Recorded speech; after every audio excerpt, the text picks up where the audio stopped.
R.L. CRAVEN, sworn in for the state, 166th to testify. I am connected with the Beck & Gregg hardware company. Albert McKnight also works for the same company.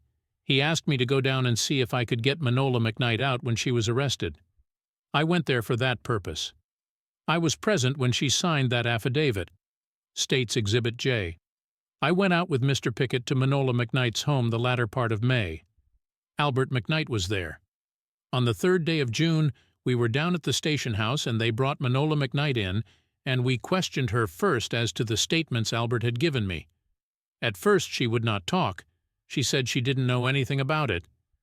I told her that Albert made the statement that he was there Saturday when Mr. Frank came home, and he said Mr. Frank came in the dining room and stayed about 10 minutes, and went to the sideboard and caught a car in about 10 minutes after he first arrived there, and I went on and told her that Albert had said that Manola had overheard Mrs. Frank tell Mrs. Selig that Mr. Frank didn't rest well, and he came home drinking and made Mrs. Frank get out of bed and sleep on a rug by the side of the bed, and wanted her to give him his pistol to shoot his head off, and that he had murdered somebody, or something like that. Manola at first hesitated, but finally she told everything that was in that affidavit. When she did that, Mr. Starnes, Mr. Campbell, Mr. February, Albert McKnight, Mr. Pickett, and Mr. Gordon were there. When we were questioning her, I don't remember whether anybody but Mr. Pickett and myself and Albert McKnight were there.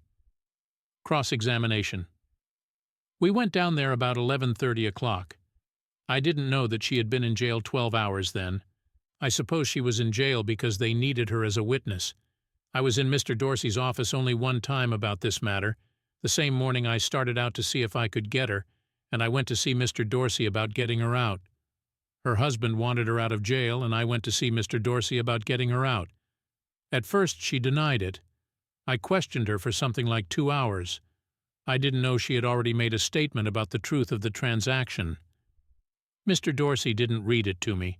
He said she was hysterical and wouldn't talk at all. I went down to get her to make some kind of a statement. I wanted her to tell the truth in the matter. I wanted to see whether her husband was telling the truth or whether she was telling a falsehood. Yes, she finally made a statement that agreed with her husband, and I left after a while.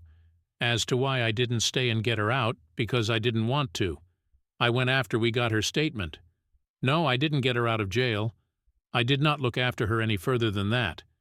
I don't think Mr. Dorsey told me to question her. He wanted me to go out to see her. He said Mr. Starnes and Mr. Campbell would be up there and they would let us know about it. And we went up there and Mr. Starnes and Mr. Campbell brought her in. They let us see her all right. I did not ask Campbell or Starnes to turn her out. I didn't ask anybody to turn her out. I never made any suggestion to anybody about turning her out. Nobody cursed, mistreated, or threatened this woman while I was there. I don't know what took place before I got there.